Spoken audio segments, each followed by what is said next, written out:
గళద్దానగండం మిళద్భృంగషండం చలచ్చారుసుండం జగత్ప్రాణసౌండం కనద్దంతకాండం విపద్భంగచండం శివప్రేమపిండం భజే వక్రతుండం భజే వక్రతుండం. పౌరాణిక రహస్యాని పురాణప్రసుతాని వై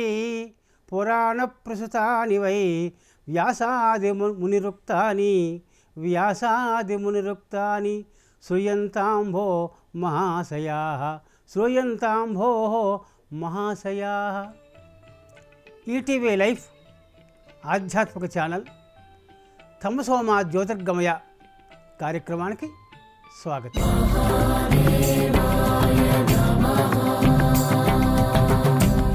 మనకి ఆహారాది అభ్యవహారాలు జరగాలంటే 5 వేళ్ళు ముఖ్యం. ఆ చేతికున్న 5 వేళ్ళు ముఖ్యం. 5 వేళ్ళు పంచభూతాలకి ప్రతీక. అయితే ఇందులో అన్ని వేళ్ళకి అన్ని పేర్లు ఉన్నాయి, కానీ ఈ వేలికి మాత్రం సరైన పేరు లేదు. దీన్ని ఉంగరం వేలు అంటారు. ఎందుకు ఉంగరం వేలు పేరు ఎందుకు వచ్చింది? దీనికి లేదు ఉంగరం వేలు పేరు, ఇంక ఏ వేలికి లేదు. ఒక్క ఈ అనామిక మాత్రమే ఉంగరం వేలు పేరుంది. దానికి ఏదైనా రహస్యం ఉందా? పురాణాలు ఏం చెబుతున్నాయి? ఎందుకు పేరు లేకుండా పోయింది అది అనే విశేషము మన ఈ పురాణ రహస్యంలో భాగంగా తెలియజెప్పుకుందాం. పూర్వము శివపార్వతుల కళ్యాణం జరుగుతోంది. పార్వతీదేవిని వరించాడు శివుడు, శివుణ్ణి పార్వతీదేవి వరించింది. ఆ వివాహ ఘట్టంలో జరిగింది ఇదిగో ఈ సంఘటన. సాధారణంగా లోకంలో ఆచారం ధర్మశాస్త్రం ఏం చెబుతున్నాయి అంటే, పవిత్రహీన హస్తేన న కుర్యాత్ దైవ పూజనం. మీరింట్లో దేవతా అర్చన ఏం చేస్తున్నా, శ్రౌత స్మార్త నిత్య కర్మానుష్ఠానాలు ఏవైనా సరే అలంకరించుకునే చెయ్యాలి. ఈ వేలు మిగతా వేళ్ళకి చెప్పలేదు. మన వాళ్ళు 5 వేలకు ఉంగరాలు పెట్టేస్తారు, సరే సంతోషమే, వారికి ఉన్నది పెట్టుకుంటారు. ఈ వేలికి మాత్రం ఏ వేలికి పెట్టుకున్నా పెట్టుకోకపోయినా ఈ వేలికి తప్పకుండా ఉంగరం పెట్టుకునే తీరాలట. అలా ఉంగరం పెట్టుకోకుండా చేసిన ఏ కార్యక్రమం సరిగ్గా పవిత్రత కలగట్ట. అదే చెబుతున్నారు, పవిత్రహీన హస్తేన న కుర్యాత్ దైవ పూజనం. స్మృతికరములు అంటారు వీటిని. అయితే పితృదేవతార్చనలు కూడా ఉంటాయి కదా, మరి ఆబ్దికాదులు, చనిపోయిన పితరుల పేరుని ఆబ్దికాలు పెడుతూ ఉంటారు కదా. మరి అప్పుడు మళ్ళీ బంగారు పొంగలం లాభం లేదు. ఏం చేయమంటున్నారు? కుశ అంగుళి ఏకహస్తేనా, దర్భతోడు పవిత్రం చుట్టి పెట్టుకోవాలన్నారు. కుశాంగుళి రహితేన శ్రాద్ధ కార్యాన్ని నకుర్యాత్ అంటే పితృదేవతార్చనలో కనుకైతే ఈ వేలికి దర్భతోడు చేసిన ఉంగరం పెట్టుకోమన్నారు, తర్వాత తీసేస్తాం. మిగతా దేవతార్చనలో అయితే బంగారు ఉంగరం పెట్టుకోమన్నారు. ఎందుకు పెట్టుకోవాల్సి వస్తుందయ్యా అంటే, అదిగో ఈశ్వరుడి కళ్యాణం దానికి కారణం. శివపార్వతుల కళ్యాణం జరుగుతోంది. మరి పురోహితుడు ఎవరయ్యా? సాక్షాత్తు బ్రహ్మగారే పురోహితుడు. మరి కన్యధార పొయ్యాలి కదా, పిల్లకి కన్యధార పొయ్యాలి కదా, కాళ్ళు కడిగి వరుడికి సమర్పణ చేయాలి కదా. తల్లిదండ్రులు చేసే పని అదే కదా. కాళ్ళు కడుగుతారు, నెత్తికి నీళ్ళు చల్లుకుంటారు, కన్యాదానం తుభ్యమహం సంప్రదే అని కూడా అంటూ ఉంటారు. అది విష్ణుమూర్తి చేశాడు.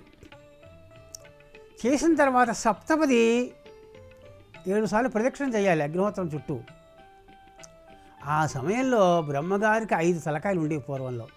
ఆ వేళ అప్పటిదాకా మేలు ముసుగులో ఉన్న పార్వతీ అమ్మవారి మేలు ముసుగు తొలగింది. తొలిగితే తల్లి ఎలా ఉందయ్యా? సౌందర్య సార సీమాంతం, ఇంతకు మించి సౌందర్యం ప్రపంచంలో ఎక్కడా లేదా అన్నట్లుగా సమస్త సౌందర్యానికి ఆ తల్లి నిలయంగా ఉంది. కోటి కందర్ప లావణ్యాం కోటి సూర్య సముద్యుతిం, కోట్ల చంద్రుల ప్రకాశంతో ఆ తల్లి దగదగలాడిపోతోంది. అసలే పట్టుచీర. పెళ్లిలో ఎవరికైనా, ఎంత అందంగా లేని వాళ్ళకైనా ఒక దివ్యమైన కళ వస్తుంది. ఎంత మగవాళ్ళకైనా ఆడవాళ్ళకైనా సరే ఒక దివ్యమైన తేజస్సు వస్తుంది. ఆ తేజస్సుతో అమ్మవారు అలా వెలిగిపోతుంది. ఆ వెలిగిపోతుంటే తెన్నగావుడికి బ్రహ్మగారు కింద కూర్చున్నాడు. ఈయన ఆ దంపతులు ప్రదక్షిణ చేస్తున్న సమయంలో ఇలా చూశాడు ఒకసారి. అలా వంకరగా చూసినప్పుడు ఇంకా మొహానికి కొంచెం ఈ పక్క దాకా ఉంది మేలు ముసుగు, ఇలా అడ్డు వచ్చింది. కొంగు ఇలా తొలగించి మరీ చూశాడు. అంతే, శివుడు మహారుద్రుడిగా మారిపోయాడు. భీషణంగా కళ్ళుబొమ్మ ముడేశాడు. నా భార్య మేలు ముసుగు ఇలా తొలగించి చూస్తావా దుర్మార్గుడా అని ఈ చేత్తో ఒక్క దెబ్బ వేశాడు. చేత్తో దెబ్బ వేస్తే బ్రహ్మగారే చచ్చి ఊరుకుంటాడు. చేత్తోట జస్ట్ ఇలా అన్నాడు, ఇంతే, ఇలా అన్నట్ట. ఇలా ఈ వేలుతో కొట్టాడు. ఈ వేలికి ఇంకా బలం ఉంటుంది. ఈ వేలు చూపు వేలు, పొడిచే వేలు ఇది. ఈ మధ్య వేలికి ఎక్కువ బలం ఉంటుంది. ఈ వేలుతో కొట్టాడు, ఇలా అన్నాడు. అది జరిగిన సంఘటన. దాంతో ఏ తల అయితే అమ్మవారి మొహాన్ని చూసిందో ఆ తల ఎగిరిపోయింది. అదే చదువుతోంది.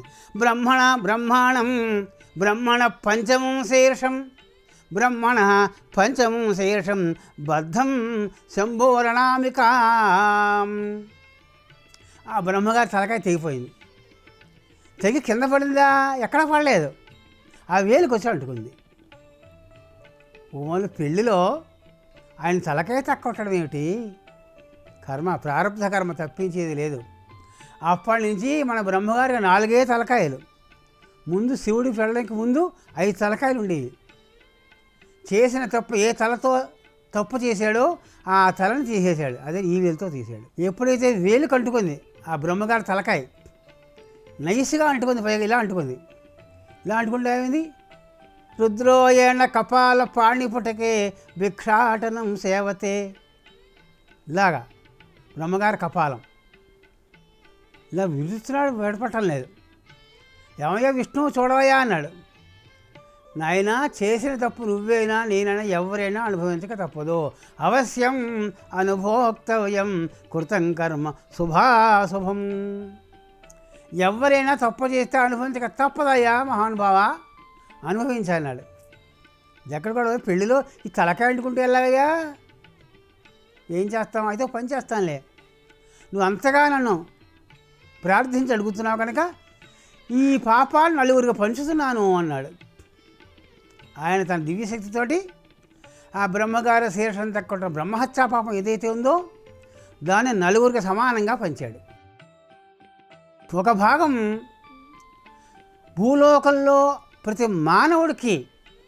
మానవుడికే మళ్ళీ ఆయన మానవ రూపంలో ఉన్నాడు కనుక, అక్కడ మన ఆకారంలో ఉన్నాడు కనుక ప్రతి మానవుడికి ఇదిగో ఈ వేలికి 1/4 భాగం పాపం ఇచ్చాను అన్నాడు. అదిగో అప్పటి నుంచి ప్రతి మానవులకి ఎన్ని కోట్ల మంది జనం అయితే ఉన్నారో అన్ని కోట్ల జనానికి ఈ వేలికి ఆ బ్రహ్మహత్యా పాపం అంటుకుంది. ఒక భాగం ఆడవాళ్ళకి ఇచ్చానన్నాడు, ఒక భాగం సముద్రపు నొరక్కి ఇచ్చానన్నాడు, ఒక భాగం సౌడు భూములకి ఇచ్చాను అన్నాడు. ఇలా 4 చెట్లకు కూడా ఇచ్చాడు. చెట్లు జిగురు కారుతుంటే దాన్ని ముట్టుకోకూడదన్నారు. అందుకనే ఎప్పుడైతే నలుగురికి పాపం పంచాడో 1/4 పాపం మనం అందరం పంచుకున్నాం. అందులో శివుడికి లేసి మాత్రం వచ్చింది. అప్పుడు మనము ఋషీశ్వరులు దెబ్బలాడరేయ్ విష్ణు, నువ్వు ఎంత గొప్పవాడైతేనేమయ్యా, మేము చెయ్యిన దానికి మేము పాపాలు ఎందుకు అనిపిస్తాం అన్నారు వాళ్ళు. ఆయన మనకి ఆదిదేవుడయ్యా, మన తల్లిదండ్రులు చేసిన అప్పైనా సొప్పైనా మనమే దానికి బాధ్యులం. మీ తండ్రి గారు 1 కోటి రూపాయలు అప్పు చేసి వెళ్ళిపోయాడు అనుకోండి, చచ్చినట్లు తీర్చవలసిందే. మీ తండ్రి గారు 100 ఎకరాలు భూమి ఇచ్చినా నువ్వు అనుభవించాలి. మీ తండ్రి గారు రుణబాధ ఇచ్చినా నువ్వు ఖచ్చితంగా అనుభవించక తప్పదు. ఆయన ఇచ్చిన దేహాన్ని అనుభవిస్తున్నావా, ఆయన ఇచ్చిన ఆస్తిని అనుభవిస్తున్నావా, ఆయన ఇచ్చిన సంప్రదాయాన్ని నువ్వు అనుభవించవా, చెయ్యవా? కనుక తప్పదయ్యా నాయన, మీరు కోప్పడకండి అని. అయితే మరి ఎలాగా? ఈ వేలు పాపం ఉండగా మేము ఏం పనులు చేసినా ఫలించదు కదా. పాపం ఉంటే మీరు ఎన్ని మంచి పనులు చేసినా ఫలించదు. మరి ఎలాగా దీని పరిష్కారం చెప్పవయ్యా అన్నాడు. ఆ వేలికి దర్భముడు ఉంగరం పెట్టుకోండి, మీరు దర్భలతో చేసిన చుట్టని పెట్టుకోండి అన్నాడు. అప్పటి నుంచి ఈ వేలుకి అనామిక అని పేరు వచ్చింది. చూడండి, ఈ వేలుకి పేరుంది. సంస్కృతిలో దీని అంగుష్టము అంటారు, తెలుగులో బొటన వ్రేలు, అంతే కదా, దీనికి పేరుంది. దీనికి సంస్కృతంలో తర్జిని అని పేరు. తర్జిని ఫింగర్డ్, ఇలా చూపెడతాం మనం, తర్జిని అని పేరు. అదే తెలుగులో చూపుడు వేలు పేరుంది. దీనికి నడిమి వేలు తెలుగులో, సంస్కృతంలో మధ్యము అని పేరుంది. దీనికి చిటికిన వేలు తెలుగులో పేరు, సంస్కృతంలో కనిష్టము ఉంది, కనిష్టకం. ఈ వేలుకి పేరు ఏముంది చెప్పండి? పేరు లేదు. 5 వేళ్లలో 4 వేళ్లకు పేర్లు ఉన్నాయి, ఈ వేలుకి పేరు లేకుండా పోయింది. ఎందుకని? పాపాత్ముడు పేరు లేకుండా పోతాడు, పుణ్యాత్ముడు పేరుతోడు వెలుగుతాడు, కీర్తి ప్రతిష్టలు పొందుతాడు. అందుకని పేరు లేనిది అయింది కనుక అప్పటి నుంచి ఇది అనామిక అంటున్నాం. నామిక నవిద్యతే నామ యస్యాహస, దేనికైతే పేరు లేదో దాన్ని అనామిక అన్నాం. ఇప్పుడు శ్రౌత కర్మల్లో దర్భముడు ఉంగరైనా పెట్టుకోండి, బంగారు ఉంగరైనా పెట్టుకోవచ్చు. శ్రాద్ధ కర్మల్లో మాత్రం దర్భముడు ఉంగరం పెట్టుకోవాలి, దర్భతో చుట్టని ఉంగరం పెట్టుకోవాలి. దాన్ని పవిత్రము అన్నారు. పవిత్రం అంటే తెలుసునా? పవేహి త్రాయితే అయితే పవిత్రం. పవి అంటే వజ్రాయుధం. వజ్రాయుధం లాంటి దెబ్బ తగులుతున్నా దాని నుండి ఈ వేలు పెట్టుకుని ఉంగరం రక్షిస్తుంటండి, ఉంగరం రక్షిస్తుంటా కనుక దాన్ని పవిత్ర తాలూకు అంగుళీకం అన్నారు. అప్పటి నుంచి దీనికి ఉంగరం పెట్టుకోవడానికి అవకాశం వచ్చిన వేలు కనుక దీనికి ఉంగరం వేలని పేరు. అయితే ఈ ఉంగరం పెట్టుకోవడం మూలంగా ఎన్ని ప్రయోజనాలు అయ్యా అంటే, ముందు మీరు చేసిన పూజాది కార్యక్రమాలు సత్ఫలితాన్ని పొందుతాయి. చేతికి ఉంగరం లేకుండా పూజ చేయడం కూడా మంచిది కాదన్నారు. చేతికి ఉంగరం లేకుండా మీరు భోజనం చేస్తే కూడా మంచిది కాట. బంగారము ఒక దర్భ వంటిది. దర్భ చేసే పని ఏమిటయ్యా అంటే పాపాలను హరించి, అంటే దోషాలను హరించి మంచినిస్తుంది. గ్రహణం నాడు ఇంట్లో దర్భ పొలలు వేసుకునేవారు, వండిన పదార్థాల మీద, ఊరగాయల మీద. దాని పవిత్రత చెడిపోకుండా ఉంటుందట దర్భ పొల వేస్తే. కనుక దాన్ని పవిత్రం అవుతోంది సంస్కృతంలో. ఈ ఉంగరం పెట్టుకున్న వేలు మూలంగా అన్నం తింటేట మనం ఎక్కడో భోజనాలు చేస్తూ ఉంటాం, మన ఇంట్లో సాగినట్టు సాగదు కదా. ఎంత లేదన్నా అన్నానికి ఒక దోషం ఉంటుంది. పెద్దలు చెప్పారు, అన్నమాశ్రిత్య తిష్టంతి పాపాని గృహమేధినః. అన్నమాశ్రిత్య తిష్టంతి పాపాని. ఎవరింట్లో అయితే భోజనం చేస్తామో వాళ్ళకి ఒకవేళ పాపాలు ఉంటే ఆ పాపాలు వాడు వండిన అన్నంలో ఉంటాయండి. చాలా చిత్రం చూడండి. ఎవరు పడితే వాళ్ళు ఏం పెడితే పెట్టేసి తినే కొట్ట, వాడి పాపాలు వాడి అన్నంలో ఉంటాయట. మనం భోజనం పెడితే చాలా రావని వెళ్ళిపోతూ ఉంటాం. ఎక్కడైనా తద్దడానికి ఇలా ఎక్కడైనా పెళ్లి జరుగుతుంటే ముందు పెళ్లి కూతుర్ని ఆశీర్వదించడం మన దేవుడు ఎరుగు. ఎక్కడ డైనింగ్ హాల్ ఎక్కడో చూసుకుని మరీ వెళుతూ ఉంటాం. అందుకని ఇంటి యజమాని పాపాలట వాడు పెట్టి అన్నంలో ఉంటుందట. ఇప్పుడు మనం తింటున్నాం కదా, మరి ఎలాగా అని అంటే, ఎప్పుడైతే వేలుకు ఉంగరం పెట్టుకున్నారో ఆ ఉంగరం వేలుతో ఈ చెయ్యని ఒక్కసారి అన్నానికి తగిలించండి, పదార్థాలకు తగిలించండి. మనం స్పూన్తో తింటాం, కర్మకాలి. ఈ స్పూన్తో తింటే మరి దానికి మన ఉంగరం ఎలా తగులుతుంది? తగలదు. అందుకే చేతితో తింటేనే సర్వశ్రేష్ఠం. ఎప్పుడు కూడా భోజనం మన భారతీయ హైందవ సంప్రదాయం ఏమిటంటే చక్కగా చేతితోటి అన్నం పిసుక్కు మరీ తినడం చాలా మంచిది. ఈ చేతికి ఉంగరం పెట్టుకుని ఆ ఉంగరం వేలుతోటి దాన్ని శుద్ధి చేసుకుని, అన్నమే కాదు ఏ ద్రవ్యమైనా సరే, నీళ్ళైనా సరేట బంగారు ఉంగరం వేలుతో శుద్ధి అవుతుంది అని చెబుతున్నారు శాస్త్రవేత్తలు. స్వర్ణం తు కుసితాతుల్యం స్వర్ణం తేజ ప్రదాస్యతి. స్వర్ణం అంటే బంగారం, స్వర్ణం తు కుసితాతుల్యం. దర్భం వంటిది బంగారం.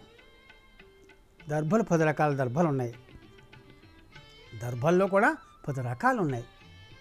బంగారము వెండి కూడా దర్భ వంటిది అవుతాయి. అవి గరిక దర్భతో సమానం. అది కుశ కాశ ఇలాగా బంగారం కూడా స్వర్ణంతు కుశితాతుల్యం. కుశ అంటే దర్భ. ఎందుకని దానికి ఆ పేరు వచ్చింది అంటే కు అంటే భూమి. భూమి మీద ఏ ద్రవ్యాన్నైనా అది పవిత్రం చేస్తుంది కనుక దాని కుశ అని పేరు. భూమి మీద ఉన్న ఏ ద్రవ్యం మీదైనా దర్భలా తగిలిస్తే చాలట అది పవిత్రం అవుతుంట. అందుకని ఆ కుశతో సమానము అన్నారు. కుశితాతుల్యం స్వర్ణం తేజ ప్రదాస్యతి. తేజస్సును ఇస్తుంటండి. ఒంటి నిండా బంగారం పెట్టుకుంటే ఒంటికి తేజస్సు కాదు.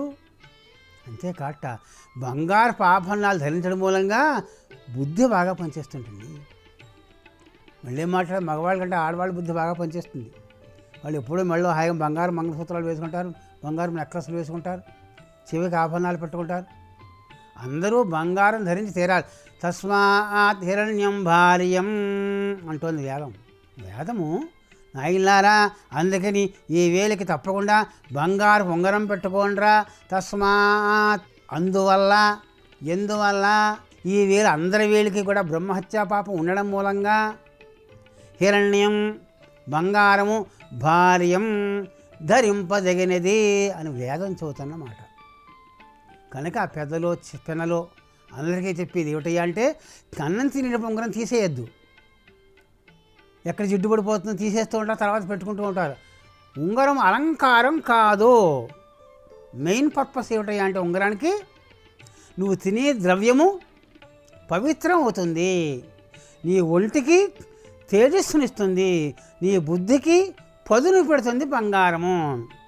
స్వర్ణం తేజ ప్రదాస్యతి స్వర్ణేన శౌచం దేహస్య స్వర్ణేన శౌచం దేహస్య. బంగారం దేహానికి పవిత్రత ఇస్తుంటండి. దీనికి రహస్యం ఏంటి అంటే హిందువుల వివాహ వ్యవస్థలో ఆడవాళ్ళకి మంగళసూత్రాలు ధరించడం ఆ వ్యవస్థ ఉంది. మనకి మంగళసూత్రం ఒకటి కాదు 2 ధరిస్తారు. అవి 2 బంగారువే ధరించాలి. ఎందుకయ్యా అన్నారు, మనం తినే ఆహారాన్ని బట్టి మన బుద్ధులు ఉంటాయి తెలుసు కదా మీకు. మీరు మంచి ఆహారం తిన్నారా మంచి బుద్ధి వస్తుంది. అదే పనిగా తమోగుణ సహితమైన ఆహారం తిన్నారా ఈ బుద్ధి మందగిస్తుంది, కొవ్వు పెరుగుతుంది. అందుకని అన్నమాశ్రిత్య తిష్టంతి. మనం తినే అన్నంలోనే మనకు పోషక విలువలు ఉన్నాయి, మనకు పవిత్రత అపవిత్రతలు ఉన్నాయి, సత్వ రజస్తమో గుణాలు ఉన్నాయి. అదే పనిగా ఆవకాయలు మిరపకాయ బజ్జీలు మంచి కారాలు తింటుంటే ఏమవుతుంది, రజోగుణం పెరుగుతుంది. కనుక 3 గుణాలు కూడా ఆహారం మీదే ఆధారపడి ఉన్నాయి. అదే సాత్వికమైన ఆహారం తింటే మంచి బుద్ధి వస్తుంది. ఇప్పుడు చంటి పిల్లాడు వాడికి అన్నం ఏమిటి అంటే అమ్మ ఇచ్చే పాలు, స్తన్యం. ఆ స్తన్యం పవిత్రంగా ఉంటే పవిత్రమైన ఆలోచనతో పిల్లలకు ఫీడింగ్ ఇవ్వాలండి. పవిత్రమైన ఆలోచనలతో రాముడు కృష్ణుడు మంచి మంచి ఊహలో ధర్మశాస్త్రాలతో అలా రామనామాలు చేస్తూ పిల్లవాడికి పాలిస్తే వాడు మంచి గుణవంతుడు అవుతాడు. అక్కడి నుంచి రావణాసుడి గురించి హిరణ్యకశిపుడి గురించి చెబుతుంటే వాడికి గుణవంతుడు కాలేడు వాడు. అందుకని ఈ వక్షస్థలానికి 2 మంగళసూత్రాలు తగిలితే బంగారం తగలడం మూలంగా ఈ వక్షస్థలం అంతా పవిత్రం అయిపోతుంది. అక్కడి నుంచి వచ్చే స్థల్యము పిల్లవాడిగా పడితే వాడు బుద్ధి వికసిస్తుంది, మంచి మంచి ఆలోచనలు వస్తాయి, మంచి జ్ఞానవంతుడు అవుతాడు, గొప్ప చదువులు చదువుకుంటాడు. పోతపాల్లోనూ అక్కడి నుంచి దాదిచ్చే పాల్లోనూ ఈ విలువలు ఉండవు.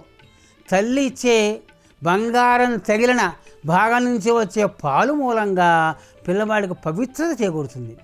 అందుకని స్వర్ణం శౌచం చ దేహస్య అత స్వర్ణ ప్రధారయేత్ అందుకని ప్రతి ఒక్కళ్ళు బంగారం ధరించాలి.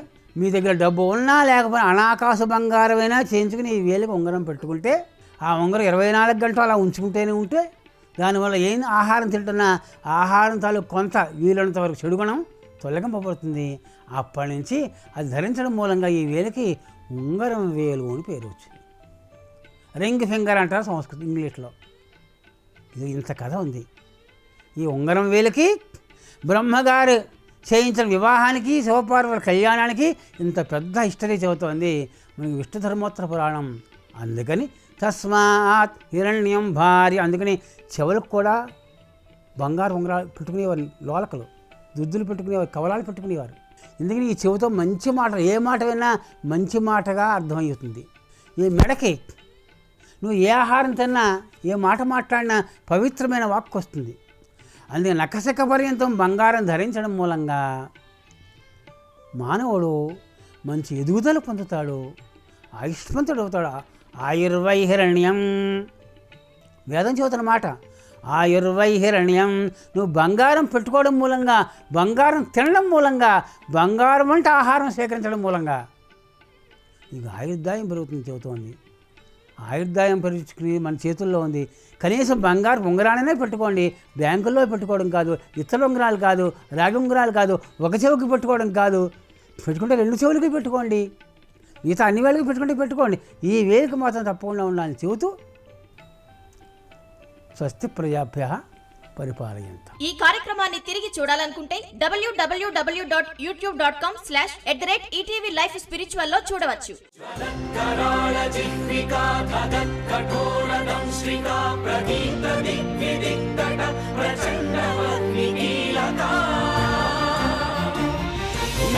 సహస్ర శత సహస్ర కోటి కోటి కేసర నమో నమః.